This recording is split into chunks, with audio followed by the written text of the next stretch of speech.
Question आपके सामने, भारतीय संविधान का निम्नलिखित में से कौन सा अनुच्छेद कुछ मामलों में कार्य, शिक्षा और सार्वजनिक सहायता के अधिकार संबंधित है? ठीक है, बताओ क्या आंसर, जल्दी बताओ क्या आंसर होने वाला है।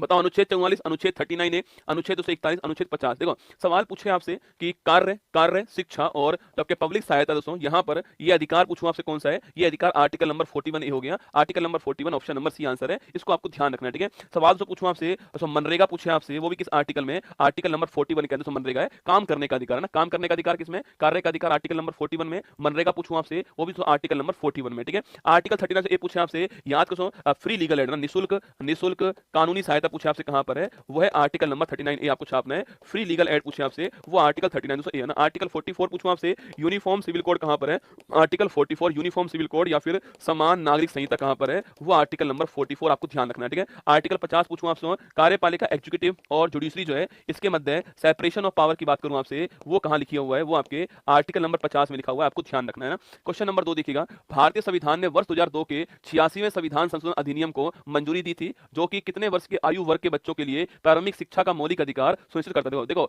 आप ये तो जानते हो कि 86वां दोस्तों अमेंडमेंट हुआ था, ये तो आपको पता है। ठीक है, 86वां अमेंडमेंट हुआ था और 2002 के अंदर हुआ था, और आर्टिकल 21A के अंदर राइट टू एजुकेशन जो है उसको मौलिक अधिकार बनाया गया। ठीक है, सवाल आपसे ये पूछ रहा है किस एज ग्रुप के लिए दोस्तों शामिल किया, आपके 6 से 14 दोस्तों वर्ष छापना, इस एज ग्रुप के लिए शामिल किया, ऑप्शन नंबर डी आंसर। ठीक है, तो 6 से 14 जो आपके एज ग्रुप है उसके लिए प्रारंभिक शिक्षा का मौलिक अधिकार जो है सुनिश्चित किया गया है आर्टिकल नंबर 21A के अंदर 86वां संविधान संशोधन, आपको ध्यान रखना है। ठीक है, क्वेश्चन नंबर 3 देखिए, निम्नलिखित में से किस भारतीय ओलंपिक ने प्लेइंग टू विन जो शीर्षक आपके सो ये आपकी बुक लिखी है, बताओ। अरे प्लेइंग टू विन पूछूं आपसे, यह बुक किसकी दोस्तों ना, अभिनव बिंद्रा की है, नीरज चोपड़ा की है, कर्णम समरेश्वर की है, साइना नेहवाल पूछूं आपसे, ऑप्शन नंबर डी आंसर है। साइना नेहवाल की पुस्तक का नाम क्या है, प्लेइंग टू विन पुस्तक का नाम है, ऑटोबायोग्राफी इनकी प्लेइंग टू विन, आपको ध्यान रखना है। ठीक है, option number D Saina Nehwal badminton player है ना। वर्ष 1939 में फॉरवर्ड ब्लॉक की स्थापना करने वाले कौन दोस्तों ना, फॉरवर्ड ब्लॉक की स्थापना किसने की है, चित्तरंजन दास, सुभाष चंद्र बोस, भीमराव अंबेडकर, महात्मा गांधी पूछूं आपसे। अरे फॉरवर्ड ब्लॉक की स्थापना करने वाले कौन है, सुभाष चंद्र बोस स्थापना करने वाले, और 1939 में इसकी स्थापना की, आपको ध्यान रखना है। ठीक है, वहीं दोस्तों आपके स्वराज पार्टी की स्थापना करने वाले कौन, आपके 1923 के अंदर CR दास साहब जो है वो स्वराज पार्टी की स्थापना करने वाले, आपको ध्यान रखना है। ठीक है, वहीं दोस्तों अगर पूछे आपसे बहिष्कृत हितकारिणी सभा की स्थापना करने वाले कौन है, अंबेडकर साहब जो है बहिष्कृत हितकारिणी सभा की स्थापना करने वाले। ठीक है, तो आंसर हो गया ऑप्शन नंबर बी आंसर है, नोट करना, सुभाष चंद्र बोस करेक्ट आंसर। ठीक है, राज्य विधानमंडल के प्रत्येक सदन को समय समय पर बैठक के लिए कौन बुलाता है, ठीक है, राज्य विधानमंडल लेजिस्लेचर जो है उसकी जो बैठक होती है आपके टाइम टाइम पर, उसको बुलाने वाला कौन है, मुख्यमंत्री है, विधानसभा अध्यक्ष दोस्तों आपके राज्यपाल है, या विधानसभा उपाध्यक्ष पूछूं आपसे कौन दोस्तों आपके, देखो राज्य के अंदर बुलाने वाला कौन, राज्य में बुलाने वाला राज्यपाल। ठीक है, राज्य पूछे आपसे, राज्य साहब के राज्य पूछूं आपसे, यहाँ आहूत करने वाला बुलाने वाला और समापन करने वाला पूछूं आपसे, वो होगा राज्यपाल राज्य के अंदर ना। और वहीं आपके सेंटर में पूछूं आपसे कौन सा आपके, वो राष्ट्रपति होने वाला है। अच्छा, आप में से कौन ये बताएगा कि सत्र को शुरू करना, सत्र को समाप्त करना, सत्राहुत करना, सत्रावसान करना, यह संविधान के किस आर्टिकल में लिखा हुआ है कि यह काम जो है राष्ट्रपति करेगा, ये आपको बताना है। ठीक है, बाकी राज्य के अंदर बात करो तो राज्य में आपके राज्यपाल होगा, ऑप्शन नंबर सी आंसर। ठीक है, आगे बढ़िए, नेक्स्ट क्वेश्चन, महान कवि और मानवतावादी लेखक रविन्द्रनाथ टैगोर ने किस घटना के विरोध में अपनी नाइटहुड की उपाधि लौटा दी थी ना। पूछूं आपसे कौन सी घटना, कौन सी घटना के विरोध में गुरु रविन्द्रनाथ टैगोर इन्होंने अपनी जो नाइटहुड की उपाधि है उसको त्याग दिया, वर्नाकुलर प्रेस एक्ट 1878 का रिटर्न के टाइम का था, आप जानते हो, आर्टिकल नंबर 85 नोट करना, आर्टिकल 85 जो है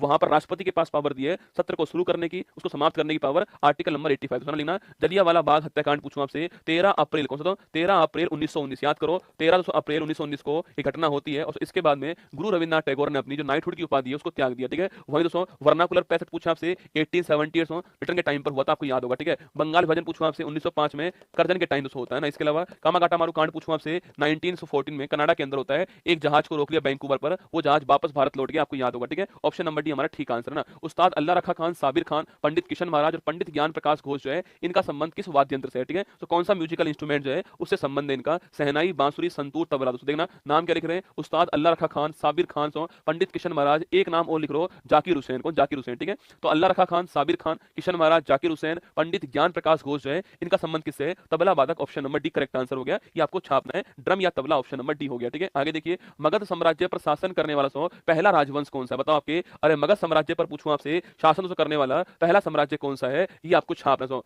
मगध साम्राज्य पर शासन करने वाला पहला साम्राज्य पूछूं आपसे कौन सा है, तो हसना मोए मोए। कौन सा है? हसना मोए मोए, ऐसे आपको याद करना है, ठीक है। हसना मोए मोए पूछूं आपसे, मगध के ऊपर राज करने वाला जो शासन है वो है हसना मोए मोए, ठीक है। H4 पूछे आपसे, H4 से कौन आपके, H4 हो गया हर्यक वंश, option number B correct answer ना, हर्यक वंश ठीक आंसर, ठीक है। H4 शिशुनाग वंश होता है, सेकंड वंश कौन सा है, शिशुनाग वंश है ना। थर्ड पूछूं आपसे, N4 नंद वंश होता है, ठीक है। और M4 आपके कौन सा, मौर्य वंश है, ठीक है। तो लिखना H4 Haryanka, S4 Shishunaga, N4 नंद वंश और M4 मौर्य वंश, ये चारों क्रम है, ये आपको ध्यान रखना है, ठीक है। तो हर्यक वंश ऑप्शन नंबर बी ठीक दोस्तों आंसर है, ध्यान रखिएगा ना। टोक्यो ओलंपिक 2021 में भारत के लिए पहला मेडल जीतने वाला कौन सा, देखो पेरिस ओलंपिक तो हर कोई याद कर रहा है, ठीक है। पूछा आपसे टोक्यो ओलंपिक 21 में भारत के लिए पहला मेडल जीतने वाला कौन सा, आपके याद करो। अरे फर्स्ट मेडल जीतने वाली कौन थी आपके, वो थी मीराबाई चानू, ऑप्शन दोस्तों एक करेक्ट आंसर है। ये पहला मेडल जीत के लाती है आपके, और सिल्वर मेडल लेकर आई थी, आपको याद करना है, ठीक है। और इस बार पूछूं आपसे, इस बार से कौन आपके, इस बार कौन है, मनु भाकर इस बार है। ये 10 मीटर आपके जो एयर पिस्टल आपकी शूटिंग जो है इसमें आपके ब्रॉन्ज लेकर आई थी ना, वो आपके तो मीराबाई चानू पूछूं आपसे, ये तो सिल्वर लेकर आई थी। और वेट लिफ्टिंग खेल था, आपको याद होगा, ठीक है। यहाँ तो हमारी रैंक कौन सी थी, 48 रैंक थी हमारी, 1 2 का 4 याद कीजिए, 1 गोल्ड 2 सिल्वर 4 ब्रॉन्ज, ठीक है। यहाँ से रैंक कौन सी हमारी 71 रैंक है, 0 प्लस 1 प्लस आपके 5, ये आपको ध्यान रखना है, ठीक है।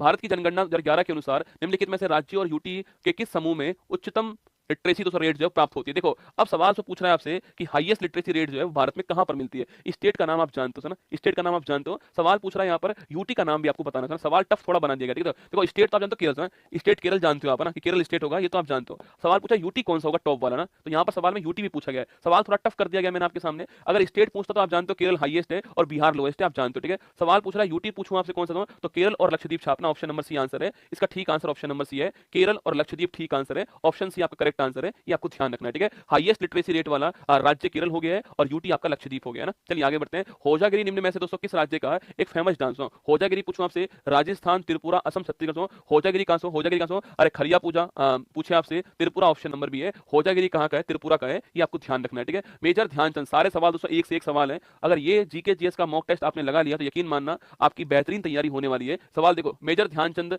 खेल रत्न पुरस्कार हो, इसकी इनामी राशि कितनी है लेना, इसकी जो इनामी राशि कितनी हो चुकी है, 25 लाख रुपए हो चुकी है ना। पहले 15 लाख रुपए थी, अब 25 लाख हो चुकी है, ऑप्शन नंबर डी है। इसकी स्थापना 1991 के अंदर होती है, राजीव गांधी खेल रत्न पुरस्कार के नाम से इसकी स्थापना होती है। उस समय जो है इसको जो विश्वनाथ आनंद थे उनको पहली बार दिया गया ना। 2021 में इसका नाम चेंज हो गया है, अब इसका नाम जो है मेजर ध्यानचंद इनके नाम पर हो चुका है। और अगर आपसे सवाल पूछूं इस बार तो किसको मिला है, इस बार दोस्तों आपके सात्विक साईराज और चिराग शेट्टी जो है 2023 में उनको ये वाला पुरस्कार मिला है। खेल का भारत में हाईएस्ट अवार्ड है, 25 लाख रुपए इसकी इनामी राशि है। किस संविधान संशोधन द्वारा उद्देशिका में पंथ निरपेक्षता जो वर्ड जो है उसको जोड़ा गया, एक बार अमेंडमेंट हुआ है आपके, कहां पर प्रस्तावना में एक बार अमेंडमेंट हुआ है, और वो है 42वां संविधान संशोधन, ठीक है। समाजवाद, पंथ निरपेक्ष और जो अखंडता वर्ड है उसको जोड़ा गया है 1976 के अंदर, केवल एक बार ये आपके अमेंडमेंट हुआ है 42 में, आपको ध्यान रखना है ना। आगे बढ़िएगा, नेक्स्ट क्वेश्चन आपके सामने, निम्नलिखित में से किस देश से भारत ने संविधान में संशोधन प्रक्रिया से ग्रहण किया। आपके संविधान संशोधन पूछूं आपसे, हमारे पास दोस्तों आर्टिकल नंबर 368 के अंदर लिखा हुआ है। सवाल पूछ रहा है किस देश से आपको, हमने ये कहां से लिया, हमने साउथ अफ्रीका से लिया, ठीक है। आर्टिकल नंबर 368 में लिखा हुआ है, भाग नंबर 20 में लिखा हुआ है, और हमने कहां से लिया है, साउथ अफ्रीका से लिया छापना। संविधान संशोधन जो है कॉन्स्टिट्यूशन अमेंडमेंट प्रक्रिया जो है यहां से ग्रहण की है, ठीक है।